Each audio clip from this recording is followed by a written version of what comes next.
Hey everyone, just coming up top here to tell you this will be the last episode before I take some time off. I gotta prepare for the banjo weekend, so I gotta take some time off to do that. So I gotta prepare my materials for the classes, and also we're doing a live episode of the Banjo Chat up there. So I can't mess it up. I gotta roll it out right. I gotta take some time away from this and get that going. Also, the Banjo Chat at the Banjo Weekend will be the last episode of the season. So, looking forward to it, and thank you all for understanding. Here we go into this episode. Welcome. I'm glad you're here. You're listening to Banjo Chat, where I bring in amazing banjo players and chat with them about their life, their music, their stories, their pitfalls, inspirations, and advice. So, join us on this journey into Banjo Chat. Hello, I'm Hillary Hawk, and you are listening to the Banjo Chat. How are you doing out there? Are you taking care of yourself? Are you getting the meditation in? The deep breathing? I'm always trying, but this musician lifestyle makes it hard. I was out late last night at the Great Mona's Bluegrass Jam in the East Village, Avenue B. Some of my favorite guys out there. We played late, and I don't really take the subway late anymore. It's just, I don't know, for various reasons. I don't take the subway home, like very late at night. So I waited for someone to share an Uber with, and I got home maybe like at 3 a.m. It's like insane. Phew. It's just like the reality of musician lifestyle these days. But anyway, I wanted to give a little shout out that I will be up at the Ashokan Center November 17th through the 19th. It's the first ever banjo weekend. So, it's a banjo podcast. I thought you might be interested. It's the first ever banjo weekend up there. If you want to learn some 5-string stuff, I'll be there with Tony Trishka, Cedric Watson, and Joe Newberry, and Scott Hopkins. It's you should come out. It's going to be great. Ashokan's kind of a magical place, and it's not super expensive. It has to cost something. I mean, it's great teachers and, jamming and workshops, but, it's affordable. So, yeah, come and check that out, the Ashokan Center Banjo Weekend. But anyway, this week I've been prepping, listening to music, and having a blast listening to my guest's music this week. If you've only ever been a 5-string banjo listener and have never experienced 4-string banjo music, let me be the tastemaker today, because I'm bringing in a very special guest for me, because she's also one of the first banjo players that really inspired me as a performer when I was just starting out around 21 or 22 years old. She's a banjoist, a vocalist, a band leader. I think she has about 7 albums out under her own name. She was inducted into the Banjo Hall of Fame, among many other awards. She was a member of Woody Allen's jazz band, and she has a very clear idea of what she wants to play on the banjo. And for so many reasons, I wanted to have her here today with us. Welcome to the Banjo Chat, Cynthia Sayer. Well, thank you so much. I am absolutely delighted to have been invited. Yay! So, are you living in New Jersey? I wasn't sure exactly where you are right now. Oh, I've lived in Manhattan for many years. I grew up in New Jersey, but I've been in New York since I was about 20, 21. Yeah, I just wasn't sure, because, to me, you seem like a New Yorker, and then I was like, are you in New Jersey? I don't know, Well, it's a good place to grow. New Jersey, the land of banjos. That's where that's a joke, needless to say. Yeah, that's what people say about New York, but there's so many great banjo players that came out of New York. Yes, I know. It's funny that how true that is. And, Hillary, you just said in this introduction, I'm surprised and flattered, but also surprised that you knew of me when you were starting, because I am so used to our 4-string and 5-string worlds being much more separated than that. And now I would say they are less so by far than they used to be. But that makes you, I think, sort of unusual to be more broad-minded. And the same thing in the 4-string banjo community. I actually think, oh no, we'll probably have to edit this out, but I actually think 5-string players are more adventuresome than 4-string players, because they tend to stick to their own styles and community. So maybe it's less surprising from your end than it is from my end. I'm not sure, but in any event, that was nice to hear. I don't really know. Like, I don't know if I don't know if I'm like different. Yeah, because I just feel like everybody, like, yeah, it's a 5-string or 4-string. I feel like we don't mix much. Yeah, I think it's the same. I think it's gotten a little better over time, but for years, it was really like, I mean, we were in such different planets. The only thing that we had in common was that we play an instrument called a banjo. And then, I shouldn't say that that's how it was. That's how I experienced it. That's probably way more accurate. Maybe there are many other people who are more crossover adventuresome than I was. And then as I started learning more, and it all started when I was invited as an experiment to teach at one of the banjo camps.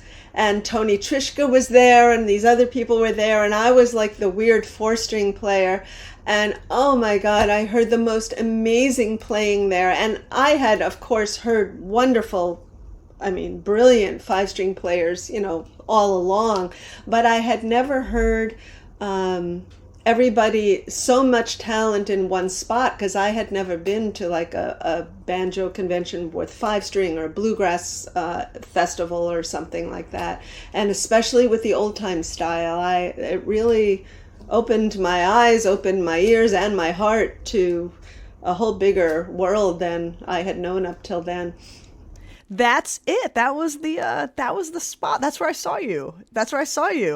Were you I there? think so. I was there, and it blew my mind.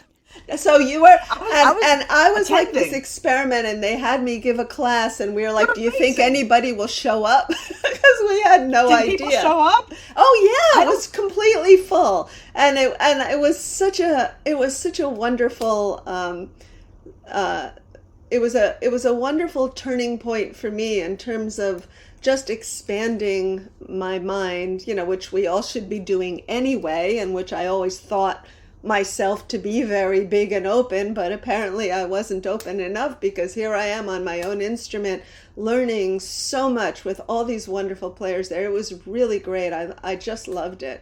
But yeah, no, you were a standout at that camp to me. Like, I remember just watching your energy on stage, and yeah, your stage presence and the way you like handled the banjo. Like, we never really talk about that. Like, how do you handle how do you stand with the banjo? How do you like perform and sing with the banjo? And you just nailed it. And like, and your playing, it was so virtuosic, and I just thought it kind of blew everybody away. Like, yeah. And your playing, along with another woman, Cindy Cashdollar, was also a really big inspiration to me. Like, when I was first starting to play out, like, I was already playing, but I didn't really perform much. And you and her both like inspired me to kind of like, just do it with all your heart, just put it all out there. Well, thank you so much. I finally met, Cindy Cashdollar and I have been on these kind of parallel, goodness, let me start that again. I'd known about Cindy Cashdollar for many years, and just really more because of the genres that we play in. We had never crossed paths, and we finally met at a Lincoln Center concert, and I went back and introduced myself, and I said, gee, we've known each other all these years, or I knew of her. I don't actually remember if she knew me or not. And it was how wonderful it was to finally meet. So that was just not too long ago, like within the past 3 years, something like that. Well, have you ever tried, this is like a funny question up top, have you ever tried other styles? Like, do you find that you like kind of get obsessed with one style, or like jazz, or whatever style you're working on, and do you get obsessed, or do you like to learn other styles of music? Well, my repertoire tends to be pretty eclectic, and jazz is the thing that attracted me. and there's a certain player that actually attracted me to want to play jazz on the banjo. But in almost all of the programs that I do, I go through an eclectic range of styles, and I do that on purpose because, I mean, maybe you've experienced this, but for years it was so hard to fight these very narrow banjo stereotypes, and for I don't even remember when I first started doing it, but I'll play in a program. I try to show the many sides of the instrument, and that's sort of a given. But also, I like I like to vary things. I do tangos. I do classical music. I do kind of my interpretation of rock tunes, and I don't know. I do whatever I like. I feel completely unrestricted by the genre, which is definitely my platform. My basic vantage point is from early jazz, from the hot jazz, early swing era, but I apply it in any way I feel like it, and I like playing all kinds of music, and I have through all these years. And I have no intention of stopping. I recently, for the first time, did a choro piece because in my Joyride band, there's a young musician who's just a brilliant player, Ben Rosenblum, and he that's one of the numerous genres in which he specializes. So we're like, let's do that in a concert, and we did that in Lincoln Center, and I'm sure we'll be doing some more. So I love all of that. I don't have barriers, but there is, as you know, there's a thing where you get established as a certain thing, and I love early jazz. I find it hot, swinging, and wonderful, and kind of earthy. I love that kind of thing about it. So that remains my center, and then I kind of go off from there. Yeah. No, I love that. And listening to the Joyride album, your album Joyride, I felt like that's exactly what it is. It's like it's aptly named because you're kind of taking a ride through different styles. Like I had that thought when I was listening to it. It's like, yeah, I was like, oh, this is great. Like you're kind of moving in different ways, and we're going to take a listen to a track from that later. So, yeah, it was really exciting to hear. But yeah, establishing yourself in a genre, it gives you, people know what you're about. It gives you an audience, and then they kind of trust you and where you're going to take them on your journeys with your shows and stuff. So, yeah, I think that's important. I've learned over the years to avoid sort of saying jazz banjo, because when I first started saying that, I mean, people were genuinely puzzled. They had no idea how those two words went together. And I eventually figured out that, I mean, I'll use jazz banjo if I'm playing a jazz festival, or if I'm in a jazz concert or a jazz series or something like that, then I make sure people understand it's not a misbooking. I'm supposed to be there. But interesting. But for the most part, I avoid it, and I often, when I do concerts, I'll attract people who are just like the banjo and had no idea that this is what they were getting, and I love opening their minds to a whole other aspect of the instrument. And it's kind of a personal mission of mine to reintroduce the four-string banjo. It has an integral part of American jazz history, and it's basically left out of all history books, and it's a little less bad now, but for the most part it's been quite overlooked in jazz, and the instrument is far more popular in bluegrass and old time and so on, so it's very understandable that that's what people expect and assume.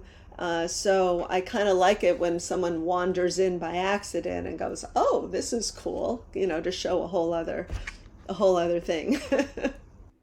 Yeah, I wonder if that's like a United States thing. Like I wonder if in other countries, or when you've traveled to other countries, is jazz banjo or four-string banjo, plectrum banjo, is it more Like, are people used to it more than bluegrass banjo in other countries? It's Or a are they little hard just... for me to speak to that since I'm kind of in my jazz bubble when I'm touring to Mm-hmm. other places. But my guess is that it would be pretty separated and that people would still, I think these days in general, there Mm-hmm. is more popularity thanks to Rihanna and thanks to Bela Fleck, thanks to, people like that. There's a greater identity now that we have some truly big banjo stars in our contemporary culture, and they're five-string players. So I think many people were introduced to the banjo for the first time through players like that, and Yeah. have no idea there's a whole banjo family. There's bass banjos, piccolo banjos, all kinds of things, and different, classic banjo, old time, jazz. Yeah, I mean, that whole world. I mean, they have, they're just enjoying what they're listening to and not necessarily having any reason to go further. So Yeah, yeah. that's my guess is they probably don't. No, it's probably not that much more aware, but I don't know. Our job is just to make them not hate the banjo after hearing some other people play. It's Banjo, like, when you are a banjo player, banjo jokes abound. And yes, I yes. I don't know about you, Hillary, but sometimes Oh my people gosh. give me jokes and then they're like, "Oh, I don't want to offend you." Do they say that? I don't know. I think they're funny, and after listening to years and years and years and years and years of banjo jokes, I am amazed when I still get plenty of I ones know. that I never heard before. Because you I would have know. thought I'd heard every banjo I joke on know. the planet Same, by now. same. Well, since this is the banjo podcast, I have to ask, what kind of banjo are you playing? And do you have a couple banjos or? I play. First of all, there are the most popular kinds of four-string banjo. There are two kinds. One is a tenor banjo, one is a plectrum banjo. And I play the plectrum banjo, which is very much a first cousin of the five-string in that the neck is the same. Length, we have the same frets, a number of frets and all of that. I do not have that fifth string, and my whole approach is based on a flat pick, kind of like jazz guitar. So those are our similarities. The tenor banjo is the same as is pitched and tuned like a viola, and it has a shorter neck. And the jazz tenor banjo is 19 frets, and banjo made its way into traditional Irish music that is tuned a little different. It's I don't know how technical you want to get, but that tends to be even a little shorter. That's 17 frets and pitched like an octave lower than a mandolin. And there are very different playing styles in the four-string banjo community. I think that there is in the four-string jazz and 1920s, let me put it that way. In the 1920s mentality, banjo community, that is another aspect. It's four-string banjo, yet there's very, very little crossover. It's just as much of a different world as bluegrass is for us. And again, I think things are changing. Hopefully the world is finally connecting all kinds of dots. Same thing with women. It's, I mean, how many women do you know aren't playing five string? Well, I have a lot of women in my mind that play banjo, but they definitely don't get the exposure that I think other people do sometimes. But yeah, it's a lot of great women doing it. So I'm trying to highlight some people on here, and it's a little bit of a mission with this podcast too. It's great. I really appreciate that. I just love it that you went to that banjo camp and that you were there. I really did, and I saw you there. And it's funny, we've never talked about. I never brought that up to you because I don't know why. I guess it was just in my mind, and I never had to bring it up. But I did want to bring up that the last time we hung out we played at Rockwood Music Hall. We played with Kathy Fink and Marcy Marxer. We did like a celebration of banjo. What did we call it? I don't even know. It was like, you came up with the name, and it was Did about I? it was I a name forgot. for women, and it was and I can't remember either. I'm sorry to say, but it was was like- really fun. yeah, it was some kind of like collaborative. We did like a whole night of banjos at Rockwood Music Hall, Stage 3. I don't know what's happening with Rockwood now. I know that venues are closing. That was an example of, I mean, I certainly never worked with three women banjoists before ever. And that was that was an example of the kind of, to use an old word, crossover program, that I really, really loved. It was such a pleasure for me to hear our different worlds all presented as a unit. Oh man, yeah, that was really fun. It was really fun, yeah. But I did want to just make sure we got the facts here. What is your banjo? Like, is there a maker? Like, what kind? Like, yeah. Sorry, yes. I play an ohm banjo, OME. And for banjo enthusiasts may know that it's the end of an era because the ohm company has been sold. So that is, and I was a proud endorser of ohm banjos. For many years, and I love the instruments. I think they're a Rolls-Royce company for instruments. And I play a plectrum, not a tenor. And when I started, I got the impression that in terms of the four-string world, that there were maybe 50% tenors, 50% plectrums. It was pretty even out there. There tended to be more tenors in the East Coast, more plectrums on the West Coast. Somebody explained to me why that would be. I don't know why. I don't remember anymore. But now plectrums seem to be fading from consciousness. There are less plectrum banjo players, and there seems to be an assumption of tenor. Like if you play four-string banjo, there's an assumption that it's a tenor banjo.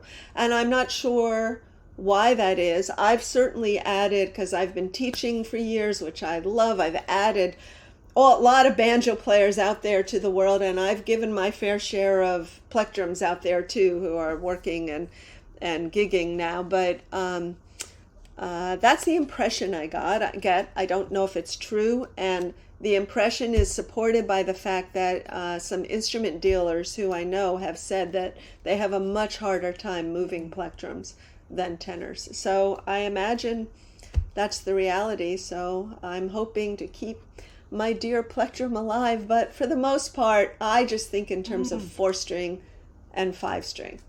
Those are the two main survivors. And then, as any banjo history buffs will know, there are also six-string banjos, bass banjo, mandolin banjo. There's a whole banjo family out there. But the main ones now are five-string, tenor, and plectrum.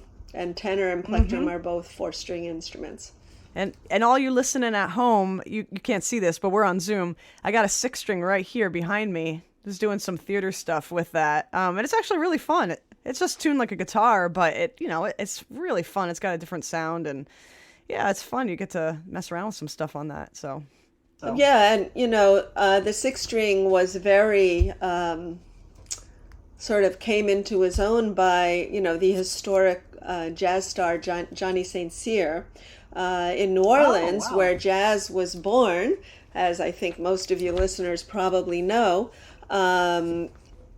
The guitar players lost their ability to work because it became all about the banjo when jazz became the thing to do. And if you were a guitar player, I suppose you could still work, but if you really wanted to get in on the scene, it had to be banjo. And that was the deal. And everybody knew it. And Johnny St. Cyr, one of the guitarists, one of the New Orleans guitarists, said, well, he really didn't feel like learning a different tuning. He couldn't be bothered. So he took a six-string neck, put it on his banjo. And of course, Johnny St. Cyr played with many of the greats, historic greats, and he's most well remembered as being with the great Louis Armstrong, with playing kick-ass, amazing solos, and he was always a six-string banjoist.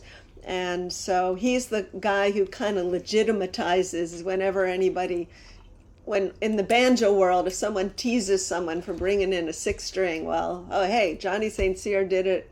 They can do it too. You're making me so happy. Like this is like really awesome info. Well, I did a program called The Unexpected Journey of Jazz Banjo at Lincoln Center's atrium venue last year, and I tried to highlight the journey of what happened to the banjo. How did it end up as a jazz instrument? Who are some of the feature stars in it? And who made history on four-string banjo? But a lot more of it was the journey, the banjo's roots as a slave instrument, minstrel shows, and the whole trajectory, and the misogyny, the racism, the whole package, and I did it from my vantage point of how I learned about banjo history, and how I didn't understand why all the players were white. I didn't understand why all the players were men, and like what happened here. And by looking at the history, I learned, why was the instrument left out of history books? Like, what was that about? There was actually a reason for it, and that all has to do with its history. It was a heavily stigmatized instrument. Gosh, I was touring internationally for almost 20 years before I ever worked with another woman, full-time professional woman.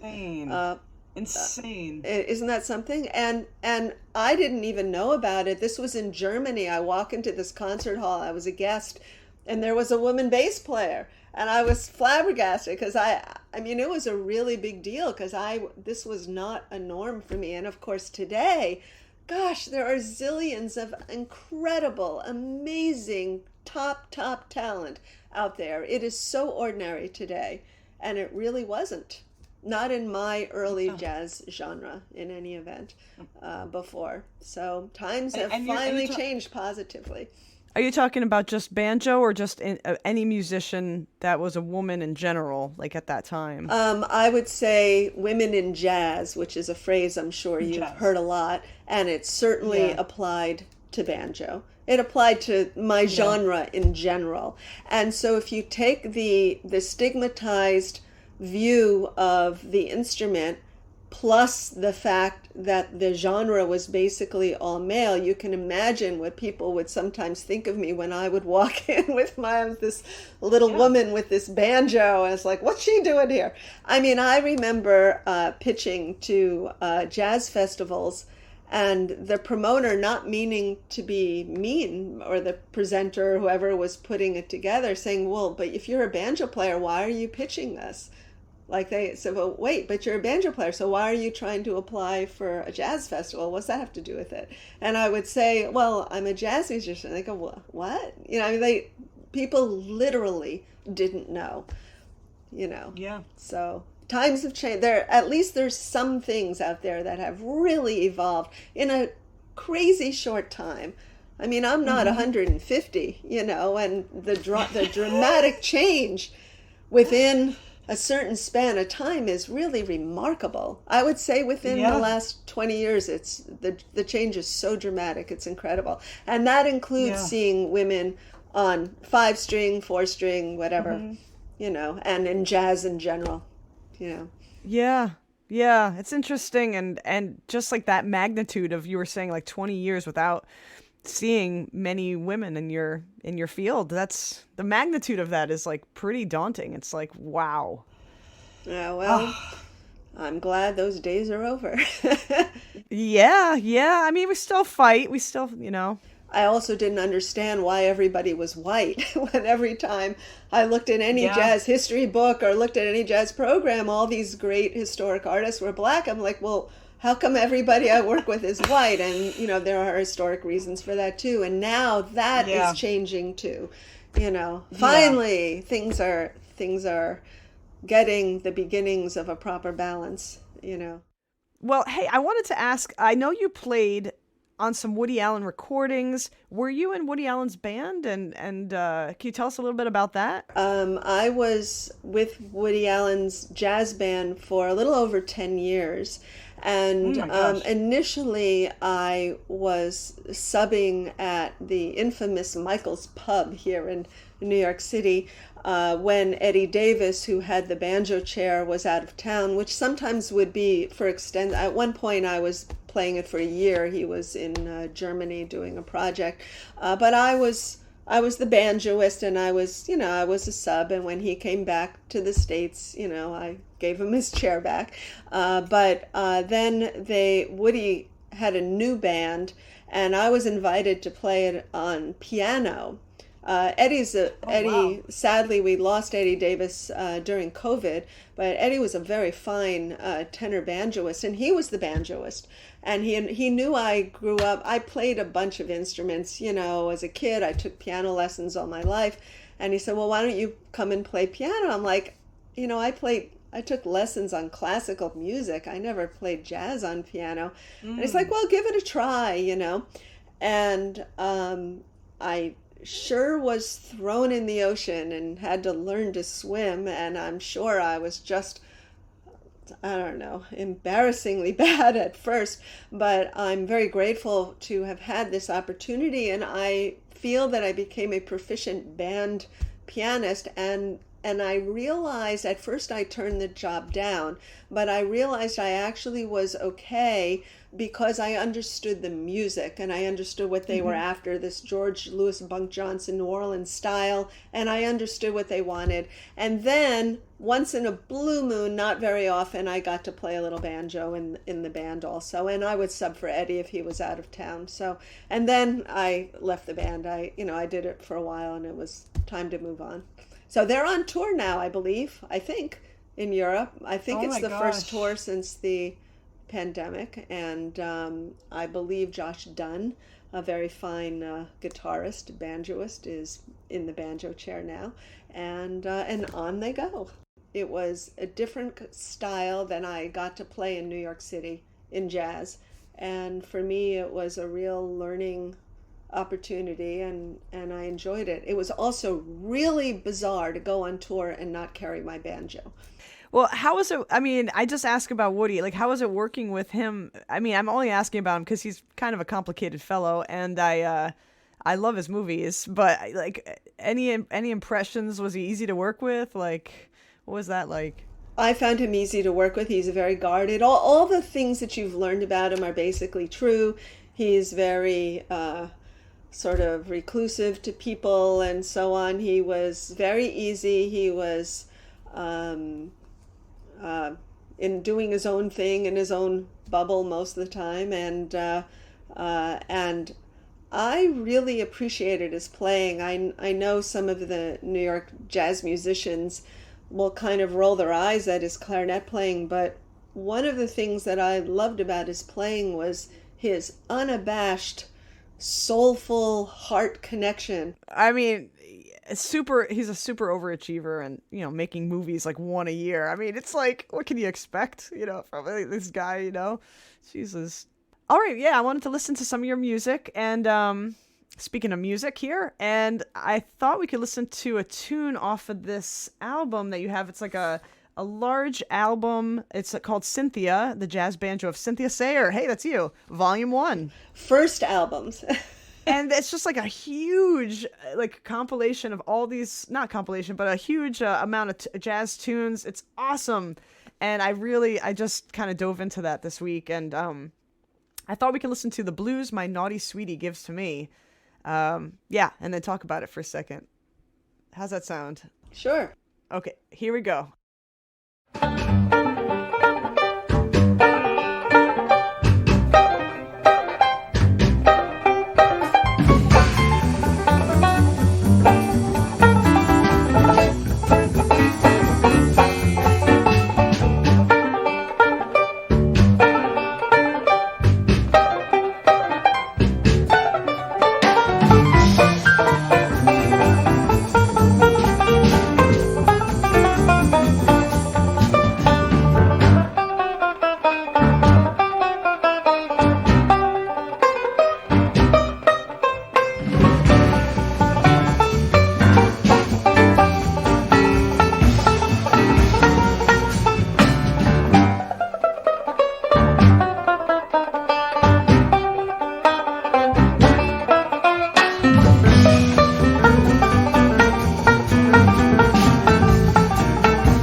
right. That is so good. I mean, it's just so powerful. It's just like that's the kind of tune I would want to play with you. Like it makes me want to play that tune with you, like on 5-string, 4-string.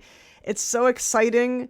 Yeah, and I mean, your playing is so good. It's just like wild. There's like this energy to it. I absolutely love that tune. And then you end up singing in it later on too, like further into the tune. And yeah, this whole album, you're kind of like diving into this, just like what would you call this? Just like swing jazz? What? I'm sorry if I don't know the. Well, on those albums, I did some ragtime, and most of it is swing. I play basically swing style banjo. That's the core of my playing, and I would be remiss for this podcast if I didn't mention the primary inspiration was an historic jazz banjoist named Elmer Snowden.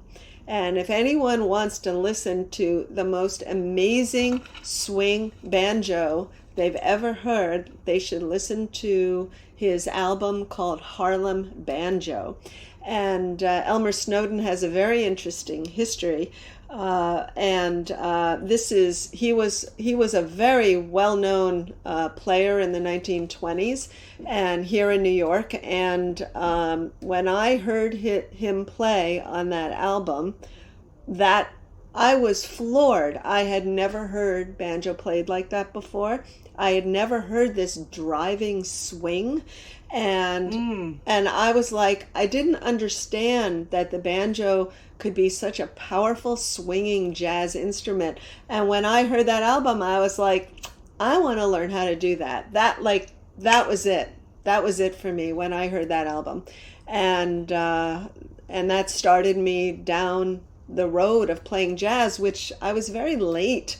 I mean, I was in my earlier mid-20s when I first heard it.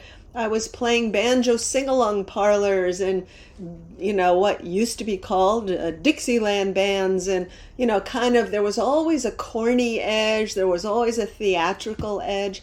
And even though there were some very fine players in my world, still it took that album for me to really hear the banjo with such integrity and swing as just this true jazz instrument that just crossed into it for me.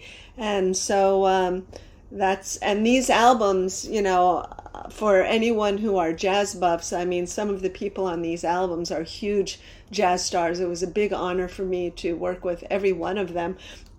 Which was arranged by the record company. And I was like, I worked with Dick Wellsted and Bucky Pizzarelli and Milt Hinton. Oh my God! I mean, this was quite an honor for me, and I really wanted to do my best. So I wrote these arrangements. These are all my arrangements, and this tune, "Blues My Naughty Sweetie Gives to Me," it's a basic. I don't know. I still love playing it. It's a standard hot jazz repertoire piece. And it's fun. It's a fun, swingy piece. Yeah, no, I love it. It's great. So yeah, I wanted to kind of compare that to another track from a different album, your Joyride album. And we'll just take a listen to that. And this one's called... Probably going to say this wrong. I take Spanish lessons, but I'm probably going to say it wrong. I guess it's irresistible. El irresistible. Oh my gosh, I hope my Spanish teacher is not listening to this. Okay. Yeah, let's take a listen to that, and then we'll chat some more. Here we go.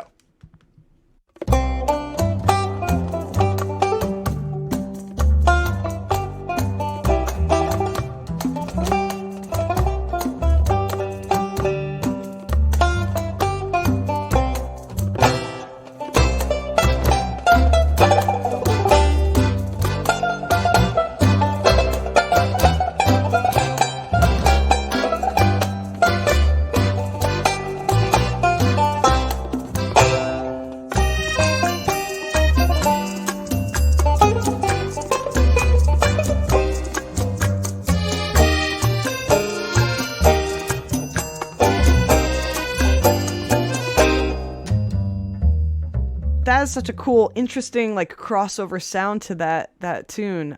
It's a tango. It actually is a tango. tango. And there's a piece that I often do in concert called El Choclo. I have to say that correctly as well. And I fell in love with tango music. I am certainly no expert in it, but I listened to a lot of it. I decided I loved it. And there are some tango pieces that became basics in jazz that were converted. Like there's a bridge between the two. There's a relationship between tango and jazz where there are tango jazz groups out there, and I don't know. It's just a piece that I bought a book of tangos and I said, oh, I like this one, and I decided to record it. But it's one of my ventures into connecting to other genres. So I know we're kind of running out of time, but I wanted to say like something about that I love that you do, and I think it's a key to your success, if I can be so bold to say like what your keys to success are. But I feel like you have like real clarity of what you want to do with your instrument, how you want to perform, who you want to perform for. Like I was kind of saying this up top when I was introing you. I just feel like when you have a vision of what you want, it's very powerful. And I feel like you have this vision, you have a direction, and you followed it through. And to me, that's very inspiring. And and that's what it takes, I think, to like kind of make it in the music business. You know, I feel like so often I'm in this kind of spiral as like a musician where I take little gigs. Like I look at everything that gets offered to me and I take a lot of it. And, and sometimes I'm playing with pumpkins and hay bales for like Halloween, and I'm taking these little gigs and I think to myself, should I be taking these gigs? Like, or like, how do I, and then I get big gigs too, but it's like, I know some of your very big gigs. But it's also like I feel like the vision you have to say, like you have like a path where I feel like you've really targeted like how to, I don't know, kind of the path that you wanted to make for yourself. And I think that's very cool. And it seems very clear. I'm sure it's, messy in your own head, but, I'm really glad that it appears that way. I mean, honestly, I'm sure everybody knows the saying about, just perseverance, how very, very important that is. I've always known what I like musically.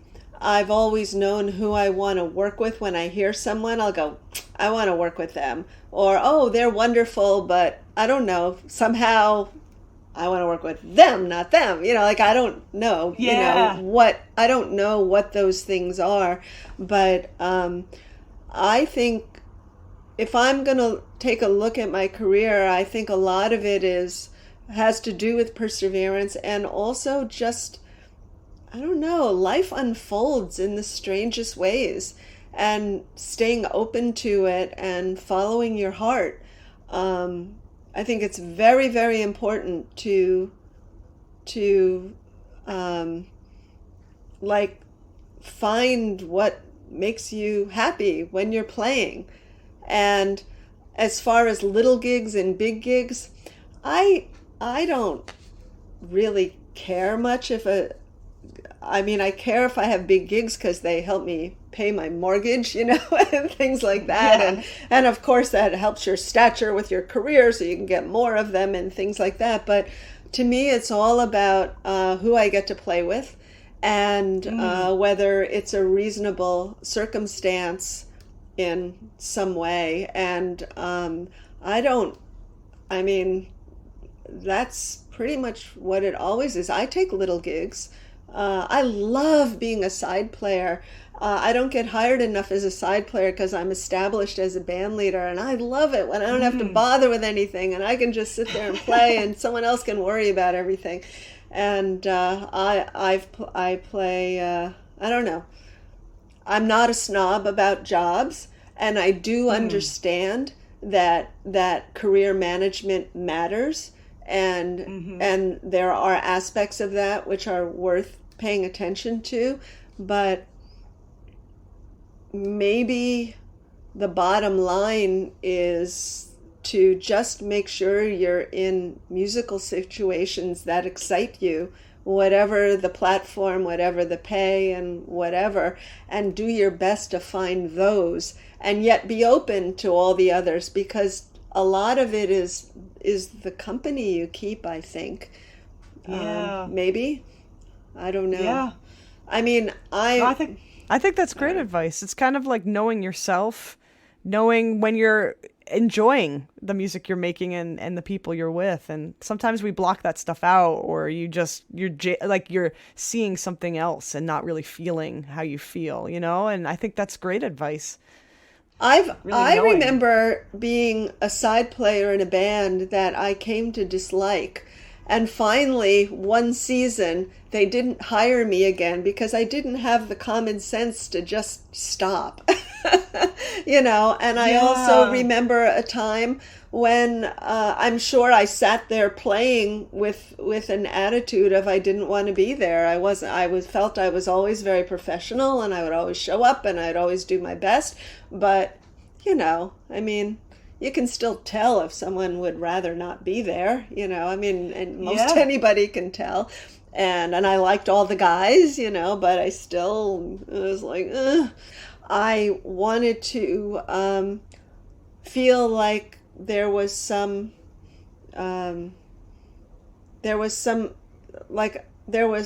substance that was fulfilling to me, whatever the circumstances were.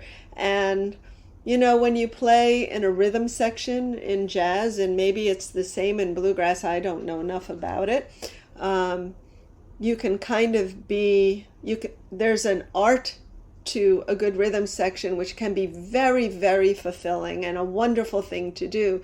When done poorly, it can also be like you're the doormat that everybody uses to support them while they get to do the solos and things. I mean, I don't know if I'm articulating this very well, but it all has to do with the quality of the company that you keep. Because being in a good rhythm section is one of the most exciting things in the world to me, whether I solo or not. And being in a poor one is one of the most torturous things to me. And so that's, I guess by default I've kind of leaned towards, trying to go after what made me happy. There you go. That's the takeaway. That's awesome. Well, I'm happy that you've been my company here on the Banjo Chat. I really appreciate it. Thank you for being a guest. I'm going to say everybody should go to cynthiasayer.bandcamp.com and listen to some of these albums, pick up some of these albums. Come on. That's how you buy the music. Go to Bandcamp. You can go check out Cynthia's website, Cynthia-Sayer.squarespace.com. No, it's just CynthiaSayer.com. It's just my name.com. Oh, perfect. Yeah, I guess I copied and pasted it weird. But that's Cynthia, CYNTHIA SAYER, Cynthia Sayer. All right. Well, and I just wanted to mention one more thing. One of the things that I know we have to wind up, but I think a lot of people who are interested in banjo, whether it's 5-string, whether it's 4-string, whatever genre, whatever, there's some wonderful teachers out there, and I've been teaching 4-string banjo for a long time, but there are other people, and I know, Hillary, you teach, and it's a way to keep banjo going and to keep live music going is to show up and support whatever you like. So I really appreciate you mentioning those things, and I would like to put in a plug also for Hillary in the same regard, because you're out there Broadway shows and concerts and all kinds of stuff along with those haystacks. Yeah. Let's get everybody playing the banjo. I mean, that's basically what it comes down to, or at least wish you could play it and come and see us. So, yes. Yeah.